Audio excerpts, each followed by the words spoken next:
ಇದು ಈಗ ಅರಳದೆ ಒಂದು ನಾಳೆ ನೋಡಿದರೆ ಸುಮಾರು ಅರಳಿರ್ತದೆ, ಅಂದರೆ ಪೂರ್ತಿ ಅರಳಿರ್ತದೆ. ಇದೆಲ್ಲ ಮೊಗ್ಗು ನೋಡಿ ಗೈಸ್. ನಂದು ಎಷ್ಟೊಂದೆಲ್ಲ ಕೆಲಸ ಇತ್ತು, ಅಷ್ಟೆಲ್ಲ ಕೆಲಸ ಆದ್ರೂ ಇವನ್ ನಿದ್ರೆ ಮಾತ್ರ ಮುಗಿಲಿಲ್ಲ ನೋಡಿ. ನಾನು ಅದೈತಲ್ಲ ಒಂದು ಇಲಿ ಹಿಡ್ದಿದ್ಯಾ. ಏ ಬಾಬು. Hi guys, welcome back to my YouTube channel. ಇವತ್ತು ಬೆಳಿಗ್ಗೆ ಎದ್ದು ತಿಂಡಿ ತಿಂದು ಹಾಲು ಕರೆದು ಮಜ್ಜಿಗೆ ಕಡ್ದು ಹಾಗೆ ಅಡುಗೆ ಕೆಲಸಗಳೆಲ್ಲ ಆಗದೆ, ಈಗ ಕೊಟ್ಟಿಗೆ ಕೆಲಸ ಅಷ್ಟು ಬಾಕಿ ಇದೆ. ಹಾಗೆಯೇ ಗೈಸ್, ನೀವೇನಾದರೂ ನನ್ನ ಯೂಟ್ಯೂಬ್ ಚಾನಲ್ನ ಹೊಸದಾಗಿ ನೋಡ್ತಾ ಇದ್ದರೆ ದಯವಿಟ್ಟು ಸಬ್ಸ್ಕ್ರೈಬ್ ಮಾಡ್ಕೊಳ್ಳಿ. ಹಾಗೆಯೇ ಈ ವ್ಲಾಗ್ನ ಕೊನೆ ತನಕ ನೋಡಿ. ನಮ್ಮನೆ ಕರುಗಳು ಮಲ್ಕೊಂಡಿದ್ದಾರೆ. ಪಪ್ಪ ಒಂದು ಸ್ವಲ್ಪ ಹುಲ್ಲನ್ನು ಕೊಯ್ಕ ಬಂದು ಹಾಕಿದವರಿಗೆ ಅದನ್ನು ತಿಂದ್ಕೊಂಡು ಮಲಗಾರೆ. ಹಾಗೆ ಈಗ ಕೊಟ್ಟಿಗೆ ಕೆಲಸ ಒಂದು ಮಾಡಬೇಕು. ಈಗ ಮಾಡುವ ಅಂತಿದ್ದೆ. ಸ್ವಲ್ಪ ಫಸ್ಟು ವ್ಲಾಗ್ನ ಸ್ಟಾರ್ಟ್ ಮಾಡ್ತಾ ಇರೋದು ಈಗ. ಹಾಗೆ ನಮ್ಮ ಕುಚೂರು ಮಲಗಿದ್ದಾನೆ, ರಾಕಿನು ಮಲಗಿದ್ದಾನೆ, ಎಲ್ಲರೂ ಮಲಗಿದ್ದಾರೆ.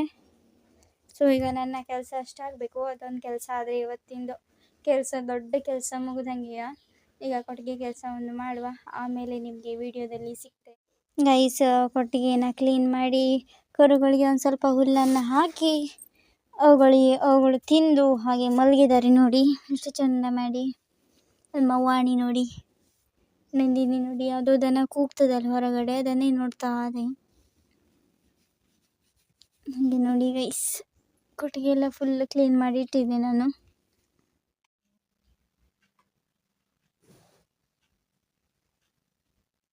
ಗೈಸ್ ಈಗ 3:30 ಆಗದೆ. ಈಗ ನಾನು ಇನ್ನು ಹೋದಂಗೆ ಆಯಿತು ಗೈಸ್, ಹೆದರಿಕೆ ಆಗೋಯ್ತು. ಸೊ ಗೈಸ್, ಈಗ 3:30 ಆಗದೆ. ನಾನೀಗ ತೋಟದ ಹತ್ರ ಹೋಗ್ತಾ ಇರೋದು ಹುಲ್ಲಿಗಂತ. ಡೈಲಿ ತಡ ಮಾಡಿ ಹೋಗ್ತಿದ್ದೆ, ಒಂದು 4:15 ಗಂಟೆ ಸುಮಾರಿಗೆ ಹೋಗ್ತಿದ್ದೆ. ಇವತ್ತು ಬೇಗನೆ ಹೋಗ್ತಿರೋದು. ಡೈಲಿ ಅಮ್ಮ ಬಂದ ಮೇಲೆ ಹೋಗೋದಾಗಿತ್ತು. ಇವತ್ತು ಬೇಗನೆ ಹೋಗುವ ಅಂತ ಅನ್ನಿಸ್ತು. ಹಾಗೆ ಹೋಗ್ತಾ ಇರೋವಂಥದ್ದು. ಹಾಗೆಯೇ ನಿನ್ನೆ ವ್ಲಾಗ್ ಮಾಡಲಿಲ್ಲ, ಮೊನ್ನೆ ಮಾಡಿದ್ದು. ಹಾಗೆ ಇವತ್ತು ಮತ್ತೆ ಮಾಡ್ತಿರೋದು. ಡೈಲಿ ಮಾಡಲಿಕ್ಕೆ ಮನಸ್ಸು ಬರ್ತಿಲ್ಲ ನನಗಂತೂ. ಹಾಗೆ ಈಗ ಗೈಸ್ ಹುಲ್ಲು ಕೊಯ್ದು ಬರುವ. ನಮ್ಮ ಬಾವಿ ನೋಡಿ. ಹಾಗೆ ಗೈಸ್, ಒಂದೊಂದು ದಿನ ಬಿಸಿಲು ಟೈಮಲ್ಲಿ ಇದರೊಳಗೆ ಹಾವೆಲ್ಲ ಈಜ್ತಾ ಇರ್ತದೆ. ಅದಕ್ಕೆ ಬಿಸಿಲು ಹೊತ್ತಲ್ಲಿ ಬರೋದೇ ಇಲ್ಲ ಈ ಕಡೆ. ಹಾಗೆ ಇಲ್ಲೆಲ್ಲ ಒಂಥರ ಹುಲ್ಲಾಗ್ಬಿಟ್ಟದು ನೋಡಿ ಫುಲ್ಲು. ಆಮೇಲೆ ಇದು ಹಳ್ಳ ಬಂತು, ಹಳ್ಳದ ಆ ಕಡೆ ತೋಟ. ಹಾಗೆ ನೋಡಿ, ಹಳ್ಳದ ನೀರನ್ನು ಒಂದು ಸ್ವಲ್ಪ ಕಡಿಮೆ ಆಗದೆ. ಈಗ ಬಿಸಿಲು ಬೀಳಕತ್ತದಲ್ಲ, ಹಾಗಾಗಿ ಈಗ ಮತ್ತೊಂದು 2-3 ತಿಂಗಳು ಬಿಟ್ಟು ನೋಡಿದರೆ ಹಳ್ಳದಲ್ಲಿ ನೀರಿರೋದಿಲ್ಲ, ಎಲ್ಲ ಫುಲ್ಲು ಒಣಗಿರ್ತದೆ. ಗೈಸ್, ನಮ್ಮ ತೋಟದಲ್ಲಿ ಒಂದು ಜಾಂಬಳಿ ಹಣ್ಣಿಂದು ಮರ ಉಂಟಿದ್ದು ನೋಡಿ. ಅದು ಗೈಸ್, ಅದಕ್ಕೂ ಹೋದ ವರ್ಷ ಇದು ಹೂ ಬಿಟ್ಟು ಕಾಯಿ ಎಲ್ಲ ಸುಮಾರಾಗಿತ್ತು. ಹೋದ ವರ್ಷ ಆಗಲಿಲ್ಲ. ಹಾಗೆ ಈ ವರ್ಷ ಮತ್ತೆ ಸುಮಾರು ಮೊಗ್ಗು ಬಿಟ್ಟದೆ. ಹಾಗೆ ನೋಡಿ, ಇಲ್ಲೆಲ್ಲ ನೋಡ್ಬೋದು ನೀವು.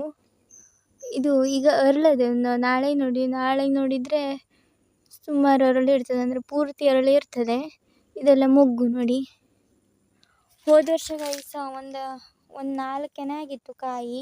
ಅದನ್ನು ನಮಗೆ ತಿನ್ಲಿಕ್ಕೆ ಸಿಗಲಿಲ್ಲ. ಅದು ಎಂತ ಬಾವುಲಿ, ಮತ್ತು ರಾತ್ರಿಗೆ ಬಾವುಲಿ ಬರ್ತದೆ, ಹಗಲಿಗೆ ಮಂಗ ಬಂದು ತಿಂದು ಹೋಗ್ತದೆ. ಈ ಸಾರಿ ನೋಡಬೇಕು. ಈ ಸಾರಿ ಸುಮಾರು ಹೂ ಬಿಟ್ಟದೆ. ಈ ಸಾರಿ ತಿನ್ಲಿಕ್ಕೆ ಸಿಗ್ತದಿಲ್ಲ ಅಂತ ನೋಡಬೇಕು ಗೈಸ್. ನಮ್ಮದು ತೋಟ ಒಂದು ಆಲ್ಮೋಸ್ಟ್ 3/4 ಭಾಗ ಕ್ಲೀನ್ ಆಯಿತು. ಈಗ ಮತ್ತೊಂದು 1/4 ಭಾಗ ಅದೇ ನೋಡಿ. ನಾನೀಗ ಆ ಕಡೆಯಿಂದ ಸೋರ್ತಾ ಹಾಗೆ ಬರಬೇಕು. ಹಿಂಗಿಂದ ಹೋಗುವ ಅಂತ, ಪೂರ್ತಿ ಆಗೋದಿಲ್ಲ, ಒಂದೊಂದು ಸ್ವಲ್ಪ ಸೋರ್ತಾ ಹೋಗೋದು. ಹಾಗೆ ಗೈಸ್, ಇವತ್ತು ಪಪ್ಪ ಅಡಿಕೆ ಗಿಡನ ನೆಟ್ಟಿದೆ ನೋಡಿ. ಇಲ್ಲೆಲ್ಲ ಹಾಗೆ ಸುಮಾರು ನೆಟ್ಟಾನೆ ಅಡಿಕೆ ಗಿಡ. ಆ ಕಡೆಯಲ್ಲೂ ನೆಟ್ಟಾನೆ, ಆಮೇಲೆ ಈ ಕಡೆಯೂ ನೆಟ್ಟಾನೆ. ಹಾಗೆ ಇವತ್ತು ಪಪ್ಪಂದು ಅಡಿಕೆ ಗಿಡ ನೆಡೋದಷ್ಟು ಕೆಲಸ ಆಯಿತು. ಆಮೇಲೆ ನಮ್ಮ ತೋಟದಲ್ಲಿ ನೋಡಿ ಇಷ್ಟೆಲ್ಲ ಕಲ್ಲು ಸಿಕ್ಕಿತ್ತಂತ. ತೋಟದಲ್ಲಿ ಅಲ್ಲ, ಈ ಗಿಡದ ಹೊಂಡ ತೆಗೆದಾರಲ್ಲ, ಅದು ಅಷ್ಟೇ ದೊಡ್ಡ ತುಂಡಲ್ಲಿ ಇಷ್ಟೆಲ್ಲ ಕಲ್ಲು ಸಿಕ್ಕದು ನೋಡಿ. ಈ ತೋಟದಲ್ಲಿ ಗೈಸ್ ಕಲ್ಲು ಅಂದರೆ ರಾಶಿ ಕಲ್ಲು ಇಲ್ಲಿ. ಹಾಗೆ ಅದು ನಾವು ಹುಲ್ಲು ಸವರ್ತಲ್ಲ ಆವಾಗ ಕಲ್ಲು ಸಿಗ್ತಾ ಹೋಗ್ತದೆ. ಕಲ್ಲು ಕತ್ತಿಗೆಲ್ಲ ಒಂದೊಂದ್ಸತಿ ಹೊಡಿತಾರೆ, ಅಂದರೆ ಟಣ್ಣಂದು ಆವಾಜು ಬರ್ತದೆ. ಆವಾಗ ಕತ್ತಿ ಒಂದು ಕಡೆ ಬಗ್ಗಿ ಹೋಗ್ಬಿಡ್ತದೆ, ಒಂದೊಂದು ಕಡೆ ಹೀಗೆ ಬಗ್ಗಿ ಹೋಗ್ಬಿಡ್ತದೆ. ಹಾಗೆ ಸ್ವಲ್ಪ ನೋಡ್ಕೊಂಡು ಸವರಬೇಕು, ನಾವು ಸವರದಿದ್ರೂ.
ಸೊ ಇಷ್ಟು ಹುಲ್ಲನ್ನು ಕೊಯ್ದಾಯಿತು.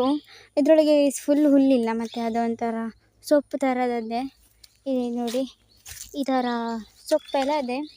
ಹಾಗೆ ಗೈಸ್ ಇದು ಹಾಸ್ಲಿಕ್ಕೆ ಅಂತ, ಆಮೇಲೆ ತಿನ್ನಲಿಕ್ಕೆ ಮತ್ತೆ ಕೊಯ್ಲಿಕ್ಕೆ ಬರಬೇಕು. ಅದು ಅಮ್ಮ ಬಂದ ಮೇಲೆ ನೋಡುವ ಅಂತ ಹಾಗೆ ಬಿಟ್ಟೆ. ಹಾಗೆ ಗೈಸ್ ಇದಿಷ್ಟನ್ನು ನಾನು ಅರ್ಧ ತಾಸಲ್ಲಿ ಕ್ಲೀನ್ ಮಾಡಿದ್ದು. 3:30ಗೆ ಬಂದಿದ್ದೆ, ಈಗ 4 ಗಂಟೆ ಆಯಿತು. ಅಷ್ಟರೊಳಗೆ ಎಲ್ಲ ಒಂದು ವಜ್ಜೆ ಆಗುವಷ್ಟು ಸವರಿದೆ. ಹಾಗೆ ಈಗ ಪಪ್ಪನ ಹತ್ರ ಹೇಳಬೇಕು ತಗೋಬಾ ಅಂತ, ನೋಡ್ಬೇಕಂತ ಮಾಡ್ತಾ ಅಂತ. ಇಲ್ಲ ಅಮ್ಮ ಬಂದ ಮೇಲೆ ತಗೊಂಡೋಗಿ ಕೊಟ್ಟಿಗೆಗೆ ಹಾಸೋದು. ಹಾಗೆ ಮತ್ತು ಈಗ ದನಗಳು ಕೊಟ್ಟಿಗೆಗೆ ಬರೋ ಟೈಮ್ ಆಯಿತು. ಸೊ ನಾನೀಗ ಮನೆಗೆ ಹೋಗಲೇಬೇಕು, ಯಾಕಂದರೆ ನಮ್ಮ ಗಣೇಶ ಅವನೇ ನೋಡಿ, ಅಮ್ಮ ಒಂದೊಂದು ಸಲ ಪಪ್ಪಂಗೆ ಕಟ್ಟಲಿಕ್ಕೆ ಕೊಡೋದಿಲ್ಲ, ಹಾಗಾಗಿ ನಾನೇ ಹೋಗಬೇಕಾಗ್ತದೆ. ಮತ್ತು ಮಲ್ಲಿನೂ ಅವನಿಗೆ ಕೊಟ್ಟಲಿಕ್ಕೆ ಕೊಡೋದಿಲ್ಲ. ಸೊ ಅವರಿಬ್ಬರ ಸಲುವಾಗಿ ನಾನೇ ಹೋಗಬೇಕು ದನ ಕಟ್ಟಲಿಕ್ಕೆ. ಹಾಗೆ ಗೈಸ್ ಮನೆಗೆ ಹೋಗೋದು. ಗೈಸ್ ನಂದು ಎಷ್ಟೊಂದೆಲ್ಲ ಕೆಲಸ ಇತ್ತು, ಅಷ್ಟೆಲ್ಲ ಕೆಲಸ ಆದ್ರೂ ಇವನ್ ನಿದ್ರೆ ಮಾತ್ರ ಮುಗಿಲಿಲ್ಲ ನೋಡಿ. ನಾನು ಹುಲಿಗೆ ಹೋಗೋಕ್ಕಿಂತ ಮುಂಚೆ ಒಂದು ವಿಡಿಯೋ ಮಾಡಿದ್ದೆ, ಅದರಲ್ಲಿ ಅವನನ್ನು ಮುಟ್ಟಿಟ್ಟು ಹೋಗಿದ್ದೆ. ಆವಾಗ ಮಲಗಿದವನು, ಅದಕ್ಕಿಂತ ಮೊದಲೇ ಮಲಗಿದವನು, ಇನ್ನೂ ತನಕ ಹೇಳಲಿಲ್ಲ ನೋಡಿ ಬವಣ. ಹಾಗೆ ಗೈಸ್ ಅವನ ಕಣ್ಣಿಗೆ ಅವತ್ತು ನಮ್ಮ ಕುಚೂರು ಬಂದು ಚೊಟ್ಟೆ ಹಾಕಿಬಿಟ್ಟೆ ಕಣ್ಣಿಗೆ, ಅದೊಂಥರ ನೀರು ಬರ್ತಾ ಇದೆ ಅವನಿಗೆ ಕಣ್ಣಿಗೆ ನೋಡಿ. ಬಾಬು ಹೇಳ ಬಾಬು, ಬರೀ ನಿದ್ರೆ ಮಾಡೋದೈತಲ್ಲ, ಒಂದು ಇಲ್ಲಿ ಹಿಡ್ದಿದ್ಯಾ. ಏ ಬಾಬು ನೋಡಿ ಅವ ಎಷ್ಟು ಚಂದ ಮಾಡಿ ಮಲಗನಂತ. ಇದಕ್ಕೂ ಚಂದ ಮಾಡಿ ಮಲಗ್ತಾ, ಸದ್ಯಕ್ಕೆ ಹೀಗೆ ಮಲಗನೆ. ಬಾಬಣ್ಣ ಏ ಬಾಬಣ್ಣ, ಅವನಿಗೆ ಸಿಟ್ಟು ಬರ್ತದೆ ನೋಡಿ ಈಗ. ಬಾಬಣ್ಣ ಗೈಸ್ ನಮ್ಮ ದನಗಳೆಲ್ಲ ಬಂದರು, ಅವರನ್ನೆಲ್ಲ ಕಟ್ಟಿ ಹಾಕಾಯಿತು. ಹಾಗೆ ಗೈಸ್ ಮುಂಜಾನೆ ಇವತ್ತಿನ ಬ್ಲಾಗ್ನು ಇಲ್ಲಿಗೆ ಎಂಡ್ ಮಾಡ್ತೇನೆ. ನಿಮಗೇನಾದರೂ ನನ್ನ ಈ ಬ್ಲಾಗ್ ಇಷ್ಟ ಆಗಿದ್ದರೆ ಲೈಕ್ ಮಾಡಿ, ಶೇರ್ ಮಾಡಿ, ಕಮೆಂಟ್ ಮಾಡಿ, ಹಾಗೆ ನನ್ನ ಯೂಟ್ಯೂಬ್ ಚಾನಲ್ನ ಸಬ್ಸ್ಕ್ರೈಬ್ ಮಾಡಿ. Thank you so much for watching ಅಂತ ಹೇಳ್ತಾ ಮುಂದಿನ ಬ್ಲಾಗ್ನಲ್ಲಿ ಸಿಗುವ. ಅಲ್ಲಿಯ ತನಕ ಬಾಯ್ ಗೈಸ್.